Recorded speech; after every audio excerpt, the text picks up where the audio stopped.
Israel ने जब अपनी जंग फिलिस्तीनियों के खिलाफ शुरू की थी तो ये बोल करके शुरू की थी कि हम हमास के अटैक का बदला ले रहे हैं, जबकि हमास के अटैक से कुछ शुरू नहीं हुआ था।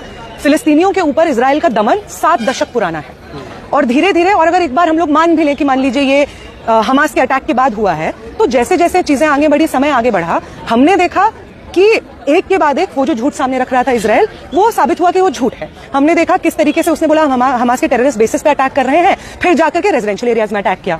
उन रेजिडेंशियल एरियाज से लोगों को खदेड़ करके रेफ्यूजी कैंप्स भेज दिया गया। रेफ्यूजी कैंप्स जब जनता पहुंची तो उन रेफ्यूजी कैंप्स को बॉम्ब किया गया। उन रेफ्यूजी कैंप्स में जो लोग घायल हुए, जब वो एम्बुलेंसेज में बैठ करके अस्पताल जा रहे थे, उन एम्बुलेंसेज को बॉम्ब किया गया। जब वो अस्पताल पहुंचे तो वहां पे जो पेशेंट्स है वो जिंदा जल गए और उन डॉक्टर्स को टारगेट किया गया ताकि कोई भी वहां पे जो घायल लोग हैं उनको ट्रीट ना कर पाए, तो उन डॉक्टरों को भी मारा गया। हमने देखा कि गाजा में आज के समय पे कोई स्कूल बच्चे ही नहीं हैं, उन स्कूलों को बॉम्ब किया गया। तो किस तरीके का ये बदला है कि आम जनता पे, स्कूल के बच्चों को, म्यूजियम्स में, यूनिवर्सिटीज को, हॉस्पिटल्स को आप बॉम्ब कर रहे हैं। तो साफ सीधी बात है कि इजराइल जो मासूमियत का ढोंग रचता है वो सिर्फ एक ढोंग है, वो एक झूठ है।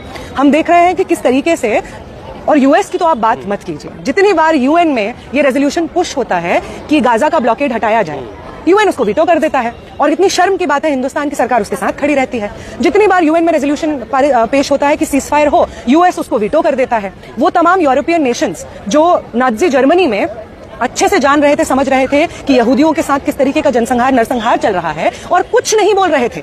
वो जो नरसंहार हुआ है जर्मनी में, वो सिर्फ नाजी जर्मनी और हिटलर के ऊपर नहीं है, वो तमाम यूरोपियन नेशंस के ऊपर है जो जान रहे थे कि कंसंट्रेशन कैंप्स एस्टैब्लिश किए जा रहे हैं, गैस चेंबर्स एस्टैब्लिश किए जा रहे हैं, और वो इस नरसंहार को होते हुए देख रहे थे। और आज वही देश हम देख रहे हैं फिर से फिलिस्तीनियों के साथ जो नरसंहार हो रहा है, उस वक्त चुप बैठे हुए हैं। तो वो यूरोपियन देश जो इस वक्त फिलिस्तीनियों के साथ खुद को खड़ा नहीं पाते हैं, उन देशों का नाजी जर्मनी का झूठ को एक्सपोज हो जाने के बाद दुहाई देने का कोई मतलब नहीं बनता है, इस प्रण का कोई मतलब नहीं बनता है कि फिर हम इस दुनिया में ऐसा नहीं होने देंगे अगर आज वो फिलिस्तीन की जनता के साथ नहीं खड़े होते। पर अमेरिका अगर ये सब